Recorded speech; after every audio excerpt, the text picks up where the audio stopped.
اللهم من احييته منا فاحيه على الاسلام ومن توفيته منا فتوفه على الايمان آمین آمین۔ کل نفس ذائقۃ الموت، یہ قرآن حکیم میں کئی دفعہ یہ آیت ریپیٹ ہوئی ہے کہ ہر جان کو موت کا مزہ چکھنا ہے، اور یہ بات بالکل طے ہے کہ ہر شخص کی موت کی جگہ، ٹائم، سیکنڈز تک اللہ تعالیٰ نے ڈیفائن کر دی ہے اس کی تقدیر میں، وہ آگے پیچھے نہیں ہو سکتی، نیور، ناٹ ایٹ آل۔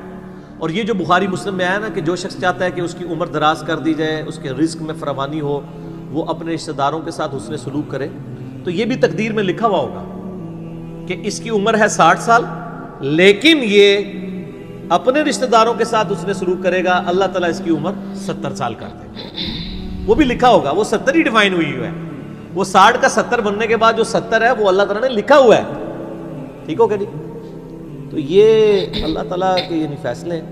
قرآن حکیم بالکل واضح ہے، سورہ آل عمران میں آتا ہے کہ جب غزوہ احد کے موقع کے اوپر منافقین نے کہا نا کہ ہم نے اپنے بھائیوں کو منع کیا تھا کہ احد کے میدان میں نہ جاؤ ورنہ قتل ہو جاؤ گے، تو اللہ تعالیٰ نے فرمایا اگر ان کی موت کا وقت آ چکا ہوتا یہ خود کھینچے چلے جاتے اپنی مقتل گاہوں کی طرف، یہ اپنے آپ کو روک بھی نہ پاتے۔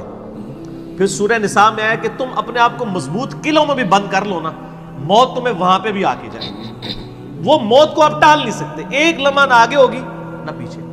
سورہ لقمان کے بالکل اینڈ میں آتا ہے نا کہ 5 علوم اللہ تعالیٰ کے ساتھ خاص ہیں، ان میں ایک ہے کہ کوئی جان نہیں جانتی کہ اس کو کس زمین میں موت آئے گی، ہاں اللہ تعالیٰ وحی کے ذریعے بتا دے، جیسے مسلم شریف میں حدیث ہے نبی صلی اللہ علیہ وآلہ وسلم نے غزوہ بدر سے ایک دن پہلے زمین پہ لکیریں کھینچ دی تھی بدر کے میدان میں، یہاں کل ابو جہل کی لاش ہوگی، یہاں عتبہ کی ہوگی، یہاں امیہ ابن خلف کی ہوگی۔ سر اب آپ عمر سیریز دیکھیں نا، وہاں آپ کو لاشیں پڑی ہوئی نظر بھی آئیں، ٹھیک ہو گیا جی؟ تو یہ آپ صلی اللہ علیہ وآلہ وسلم نے پہلے ڈیفائن کر دی تھی ساری چیزیں، تو یہ اللہ تعالیٰ نے آپ کو وحی کے ذریعے بتایا تھا، اللہ تعالیٰ بتا سکتا ہے اپنے پیغمبر کو، تو واقعی موت کا وقت مقرر ہے، وہ ٹل نہیں سکتا۔ لیکن اس پہ یہ بھی سوال ہوتا ہے کہ اگر کوئی شخص کسی کو قتل کر دے تو پھر اس کا کیا قصور ہے؟ وہ اللہ تعالیٰ کا ایک قانون ہے، اس نے مرنا تو تھا، اس میں کوئی شک نہیں ہے، لیکن دنیا میں اللہ تعالیٰ نے رولز اور ریگولیشن کے ساتھ دنیا کو جوڑا ہوا ہے۔ سورۃ البقرہ میں آیا کہ قصاص میں انسانیت کی زندگی ہے، سورۃ المائدہ میں آیا جس نے ایک جان کو ناحق قتل کیا اس نے پوری انسانیت کو قتل کیا، اور جس نے ایک شخص کی جان بچائی پوری انسانیت کی جان بچائی۔ لہٰذا یہ جو کوئی کسی کو قتل کرے گا تو قرآن میں ہے قصاص کے اندر انسانیت کی زندگی ہے۔ انسانیت 2 چیزوں پہ چل رہی ہے، احترام جان اور احترام مال۔ اگر یہ 2 چیزیں نکل جائیں تو معاشرہ نہیں چل سکتا۔ گوروں کا معاشرہ ہم سے بہتر کیوں ہے؟ بغیر ریلیجن کے بھی احترام جان احترام مال ہے، جسٹس ہے، انصاف ہے، عدالت آزاد ہے، جہاں پہ احترام جان بھی احترام مال بھی ہے۔ سالوں تک وہ ثبوت ڈھونڈتے رہتے ہیں، اس کے بعد بندے کو پکڑتے ہیں، یا بندے پکڑ کے غائب ہو کے مر مرا جاتے ہیں، ان کے رشتہ دار عدالتوں کے چکر کاٹتے رہتے ہیں کہ جی ہمارا بچہ اٹھایا گیا، نہ عدالتوں کو پتہ ہوتا ہے نہ اور کسی کو پتہ ہوتا ہے۔ تو یہ چیزیں تو پھر ظاہر ہے کہ ایک ریونج کریٹ کریں گی نا۔ ہم اس لیے کہتے ہیں عدالتوں کو آزاد ہونا چاہیے، عدالت سے اوپر کوئی نہیں ہونا چاہیے، عدالتیں آزاد ہوں گی باقی سارا سسٹم بہتر ہو جائے گا، ٹھیک ہو گیا؟ تو یہ یعنی اللہ تعالیٰ نے وقت مقرر کر دیا ہے، وہ آگے پیچھے نہیں ہوگا۔ اور آپ دیکھتے ہیں کتنے لوگ موت کے منہ سے واپس آ جاتے ہیں۔ حضرت خالد بن ولید رضی اللہ تعالیٰ 100 سے زیادہ مار کے لڑے انہوں نے، اور جب موت کا وقت قریب آیا وہ کہتے ہیں میرے جسم کا کوئی ایک حصہ بھی ایسا نہیں جہاں پہ کسی نیزے یا تلوار کا نشان موجود نہ ہو۔ یہ عمر سیریز میں انہوں نے ان کی موت کا وقت فلمایا ہے، ابو دردہ ان کے پاس بیٹھے ہوئے ہیں اور وہ کہتے ہیں دیکھ لو اگر موت میدان جنگ میں آنی ہوتی نا ابو دردہ تو میرے جسم کا ایک حصہ بھی ایسا نہیں جہاں پہ کوئی زخم نہ ہو، اور میں ایک بوڑھے اونٹ کی طرح بستر مرگ پہ مر رہا ہوں۔ میدان جنگ میں نہیں شہادت ملی، شہادت اتنی آسانی سے نہیں مل جاتی انسان کو، وہ اللہ تعالیٰ جس کے لیے ڈیفائن کرے گا۔ باقی یہ کہ اللہ تعالیٰ نے ان کو ایک فضیلت دی کہ وہ اللہ کی تلوار تھے، ظاہر ہے تلوار تو ٹوٹ نہیں سکتی تھی، تو جو لوگ اللہ کے لیے زندگی گزارے وہ عام حالت میں بھی مرے اللہ تعالیٰ ان کو شہادت کا رتبہ عطا فرما دیتا ہے۔ میدان جنگ میں جانے سے موت نہیں آتی، کتنے لوگ موت کے منہ سے واپس آتے ہیں، اور سر ایئر کریش میں لوگ بچ گئے ہوئے ہیں، اور تو اور چھوڑ دیں جہاں پہ کوئی انسان امیجن نہیں کر سکتا، کئی بم پھٹتے ہیں، بندے مر جاتے ہیں، کسی عورت نے بچہ اٹھایا ہوا ہے، بچہ سیدھا سلامت مل جاتا ہے وہاں سے، یہ اللہ کے فیصلے ہیں کس کے لیے کیا زندگی رکھی ہے. وہ اسی لیے کہا جاتا ہے نا کہ مارنے والے سے جو بچانے والا جو ہے نا وہ بڑا ہے. یعنی وہ ویسے تو مارنے والا بھی اللہ ہی ہوتا ہے, لیکن وہ اس حوالے سے کہا جاتا ہے کہ دنیا میں اگر کوئی سمجھتا ہے نا کسی شخص کو مار سکتا ہے تو, اور اگر اللہ نے اس کی موت نہیں لکھی ہوئی تو نہیں ہے. موت انسان کی زندگی کی حفاظت کرتی ہے سر. میری سب سے بڑی محافظ میری موت ہے. اگر میری موت لکھی ہوئی ہے نا 2050 کے اندر, پوری دنیا مل کے بھی مجھے 2049 میں بھی نہیں مار سکتی. آج 2018 میں تو تصور بھی نہیں. اور اگر میری زندگی لکھی ہوئی ہے 2018 میں ختم ہونی, چاہے وہ ایئر کریش کے اندر ہو, چاہے وہ ہارٹ فیٹ کے ذریعے ہو, چاہے وہ گردوں کے فیلئر کے ذریعے ہو, چاہے برین ہیمریج کے ذریعے ہو, کسی بھی ذریعے سے ہو, تو کوئی اسے بڑھا نہیں سکتا. دیکھ لینا آپ پچھلے دنوں کتنا بڑا ایک واقعہ ہوا ہے. یعنی ہمارے پاکستان میں 3 ٹائمز جو پرائم منسٹر رہے ہیں نواز شریف صاحب, ان کی بیوی 1 سال سے زیادہ وینٹیلیٹر کے اوپر رہی ہے. ان کے پاس پیسے کی کوئی کمی تھی؟ علاج کرانے کا کوئی ایشو تھا؟ سب کچھ کروایا, بچا سکے؟ نہیں. غریب آدمی تو کہتا ہے پیسے ہوتے تھے شاید بچ ہی جاتا. سر جن کے پاس پیسے ہیں وہ بچا کے بتاتے ہیں. موت کا وقت لکھا ہوا ہے سر, کوئی نہیں ٹال سکتا. صرف پیغمبر کے بارے میں بخاری مسلم میں آتا ہے, عائشہ کہتی ہیں کہ نبی صلی اللہ علیہ وآلہ وسلم فرمایا تھا کہ اللہ تعالیٰ انسان جو پیغمبر ہوتا ہے نا اس کے اوپر یہ آپشن رکھتا ہے کہ وہ چاہے تو ہمیشہ کے لیے زندہ رہے, چاہے اسے موت آ جائے. پیغمبر کے علاوہ کسی اور کے لیے یہ فضیلت نہیں ہے. اور کہتی ہیں کہ بخاری مسلم دونوں میں نے وفات النبی پہ مسئلہ 163 بھی ریکارڈ کروایا, اس میں نے بتایا تھا کہ عائشہ کہتی ہیں نبی صلی اللہ علیہ وآلہ وسلم اپنے موت کے وقت بار بار اوپر سر مبارک یعنی اٹھاتے تھے اور کہتے تھے اللہم الرفیق الاعلیٰ. تو کہتی ہیں میں نے جان لیا کہ حضور اپنی صحت مند زمانے میں کہا کرتے تھے کہ موت کے وقت نبی کے اوپر پیش کیا جاتا ہے, چاہے تو وہ دنیا میں رہے چاہے اسے موت آ جائے. تو مجھے لگتا ہے کہ نبی علیہ السلام پہ اس وقت آفر وہ پیش کی جا رہی ہے اور آپ کہہ رہے ہیں اللہ مجھے رفیق الاعلیٰ کے ساتھ ملا لے. تو میں نے کہا مجھے اب پتہ چل گیا کہ آپ صلی اللہ علیہ وسلم کو یعنی وفات ہو جائے گی آپ کی. یہ نبی کے لیے خاص ہے اور کسی کو کوئی آپشن نہیں ملتا. وہ بخاری مسلم میں موجود ہے نا حدیث, حضرت موسیٰ علیہ السلام کے پاس حضرت اسرائیل علیہ السلام, اسرائیل کا لفظ تو یعنی تفسیر تبری میں اور یہودیوں کے ہاں ملتا ہے, یہ بین اہل سنت کے ہاں بھی رناؤنڈ ہے. اصل میں لفظ ہے ملک الموت, دونوں لفظ ٹھیک ہے. ملک الموت علیہ السلام حضرت موسیٰ علیہ السلام کے پاس گئے, انہوں نے آگے سے تھپڑ مار دیا, ان کی آنکھ نکل گئی, انسانی شکل میں آئے تھے. تو وہ اللہ تعالیٰ کے پاس شکایت لے کے گئے کہ تو مجھے اس شخص کے پاس بھیج رہا ہے کہ جو مرنا نہیں چاہتا. اللہ تعالیٰ نے فرمایا اس کو جا کے کہو کہ تم جو ہے وہ بیل کی پشت کے اوپر ہاتھ رکھو, تمہارے ہاتھ کے نیچے جتنے بال آ جائیں گے نا اتنے سال بھی زندگی تمہاری اور بڑھا دی جائے, سینکڑوں سال. تو حضرت موسیٰ نے کہا اس کے بعد ان کا اس کے بعد موت, کل نفس ذائقۃ الموت, موت تو سب کو آنی ہے, ایک ہی ہے جسے موت نہیں آنی. یا حی یا قیوم برحمتک استغیث, اے خود سے زندہ اور ہر چیز کو تھامنے والے, باقی وہ سب کو موت آنی ہے. تو انہوں نے کہا پھر بعد میں آنی ہے تو ابھی کیوں نہیں؟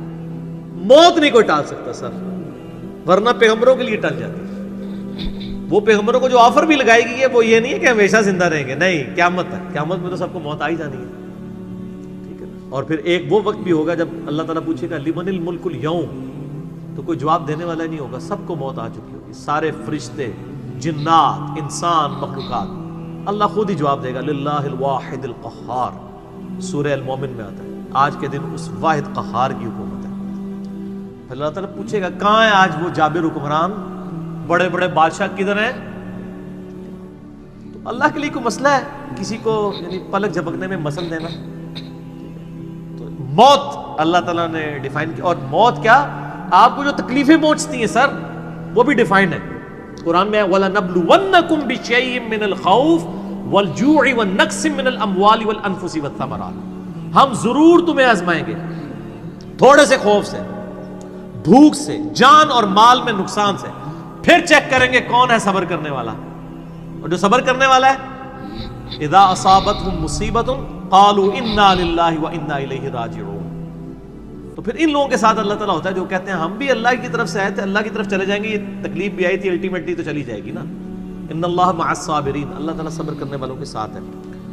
اس حوالے سے ایک آیت قرآن حکیم کی بڑی کریٹیکل ہے, مجھے ضمناً یاد آ گئی, سورہ الحدید کے اندر ہے. بہت کرٹیکل آیت ہے، اور یہ ٹاپک قرآن حکیم میں صرف سورہ الحدید کے اندر ہی ایڈریس ہوا ہے، اور جس طریقے سے یہ شد و مت کے ساتھ بیان ہوا ہے نا، آیت نمبر 22-23، اعوذ باللہ من الشیطان الرجیم، ما اصاب من مصیبت فی الارض، کوئی مصیبت بھی زمین میں نہیں آتی، ولا فی انفسکم، اور نہ تمہاری جانوں میں، یعنی زمین پہ جتنے زلزلے آتے ہیں، طوفان آتے ہیں، سونامی آتے ہیں، قحط پڑتا ہے، یہ جتنے بھی عذاب آتے ہیں یا تکلیف آتی ہیں، اور نہ تمہاری جان میں، یعنی کسی کو کینسر ہوتا ہے، کسی کے گردے فیل ہوتے ہیں، کسی کی آنکھ ضائع جاتی ہے، کسی کے اوپر فالج کا اٹیک ہو جاتا ہے، کسی کو ہارٹ اٹیک ہوتا ہے، اللہ تعالیٰ فرماتا ہے یہ ساری تکلیف چاہے زمین پہ ہیں یا تمہاری جانوں پہ ہیں، الا فی کتاب من قبل ان نبرأها، وہ تو پہلے ہی ہم نے لوح محفوظ پہ لکھی ہوئی ہے، اس سے پہلے کہ ہم ان کو بھیجے، ڈیفائن ہے، ہونا ہے کہ فلاں تاریخ کو اتنے بجے اس کے ساتھ یہ ہوگا، یہ ڈیفائن ہے۔ ان ذالک علی اللہ یسیر، بے شک یہ اللہ کے لیے بہت آسان ہے، ٹینشن نہیں لینی کہ یار یہ کیسے ہو سکتا ہے کہ پہلے ہی پتا ہو، اربوں انسانوں کے ساتھ اربوں واقعات، اور صرف انسان نہیں باقی مخلوقات کے ساتھ، اللہ فرماتا ہے میرے لیے تو آسان ہے، لیکن اس کی ریزن بتائیے کیوں ہے، لِكَيْ لَا تَأْسَوْا عَلَى مَا فَاتَكُمْ، یہ ہم نے اس لیے کیا تاکہ جو تم سے بات، جو نعمت تم سے چھن جائے تم اس کے اوپر افسوس نہ کرو، وَلَا تَفْرَحُوا بِمَا آتَاكُمْ، اور نہ تم شیخی بگاڑو جو تمہیں نعمت ملے اس کے اوپر، اچھائی ملے تو یہ نہ کہو بڑا میرا کمال ہے، وہ تقدیر میں تھی، ملنی تھی، اور اگر کوئی چیز چھن جائے تو افسوس نہ کرو، واللہ لا يحب كل مختال فخور، اللہ تعالیٰ کو شیخی بگاڑنے والے پسند نہیں ہے۔ یہ آیت نمبر 22-23 بتا رہی ہے سورۃ الحدید کی کہ زمین و آسمان پہ جتنی بھی تکلیف انسانوں پر، جنات پر، جانوروں پر آتی ہیں وہ ڈیفائنڈ ہے، اور انہی تکلیف میں سے ایک بڑی تکلیف موت ہے، وہ بھی ڈیفائنڈ ہے، وہ کوئی ٹال نہیں سکتا، کوئی کسی کی موت کو ٹال نہیں سکتا، اور نہ کوئی کسی شخص کو موت دے سکتا ہے۔ آپ دیکھیں لوگوں نے کتنی ایفرٹس کی ہیں، خود ہمارے نبی صلی اللہ علیہ وآلہ وسلم پہ کس قسم کی ایفرٹس کی گئی ہیں، اللہ تعالیٰ نے آپ کو کس طریقے سے مکے سے نکال کے مدینے تک پہنچا دیا، اور وہ بخاری مسلم میں بڑی مشہور حدیث ہے، آپ تو صرف درخت کے نیچے آرام کر رہے تھے، تلوار سائیڈ پہ لٹکائی ہوئی تھی، ایک عرابی آیا دشمن، اس نے موقع غنیمت جانا کہ آپ سوئے ہوئے ہیں، اس نے تلوار اٹھائی اور نبی صلی اللہ علیہ وسلم کے یہاں پہ رکھ دی اور کہا محمد آج تجھے میرے ہاتھوں سے کون بچائے گا؟ تو نبی صلی اللہ علیہ وسلم نے کوئی کانفیڈنس لوز نہیں کیا، ان کو پتا تھا والذی ارسل رسولہ بالہدی ودین الحق لیظہرہ علی الدین کلہ، اللہ نے اپنے نبی کے پیچھے اللہ ہے، ان کا اللہ بچائے گا، اللہ جب سنا اس کے ہاتھ کانپنے شروع ہو گئے، اس کے ہاتھ سے تلوار ہی گر گئی، نبی علیہ السلام نے وہ تلوار اٹھائی اور کہا اب تجھے میرے ہاتھوں سے کون بچائے گا؟ یہ بخاری مسلم دونوں میں یہ واقعہ، اس نے کہا آپ تو معاف فرمانے والے ہیں، درگزر فرمانے والے ہیں، تو یعنی آپ کے وہ حسن اخلاق سے پھر متاثر ہوا، مسلمان ہو گیا۔ مسئلہ یہ ہے کہ یہ کانفیڈنس آپ کو ہونا چاہیے۔ بخاری مسلم میں حدیث ہے کہ غزوہ حنین کے موقع پر کچھ صحابہ کی زبان سے نکل گیا کہ بدر میں تو 313 تھے، غالب آ گئے تھے، آج تو ہم 12,000 ہیں، کافر تو بڑے تھوڑے ہیں، اور یہ ذکر سورۃ الانفال میں آیا غزوہ حنین کا، یہ فتح مکہ کے بعد بھی ہوئی تھی یہ جنگ، مشرکین عرب سے آخری جنگ قبیلہ حوازن کے خلاف۔ اللہ کا مدد، جب تم نے یہ جملہ بولا نا پھر تمہیں بھاگنے کی جگہ نہیں ملتی تھی، حوازن کے لوگوں نے جب تیر چلائے تو 12,000 میں سے صرف 80 بندے نبی علیہ السلام کے ساتھ رہ گئے، باقی سب بھاگ گئے۔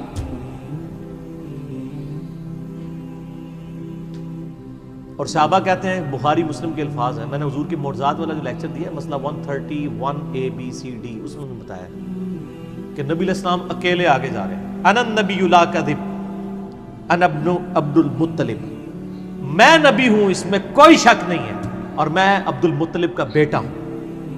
یہ رڈز پڑھتے ہوئے آپ صلی اللہ علیہ وسلم اکیلے آگے جا رہے ہیں، اور آپ صلی اللہ علیہ وسلم نے زمین سے یوں مٹھی بھری کنکریوں کی اور یوں کافروں کی طرف، اور فرمایا چہرے مسخ ہو جائیں، آنکھیں اندھی ہو جائیں، اور سب کی ہو گئی، مسلمانوں کو فتح ہو گئی، اور اسی کا ذکر ہے وما رمیت اذ رمیت ولکن اللہ رمی، اے نبی جو آپ نے کنکریاں پھینکی تھی وہ آپ نے نہیں پھینکی تھی، وہ اللہ نے پھینکی تھی، یعنی اللہ کا پیچھے ڈیوائن ڈیسیژن تھا۔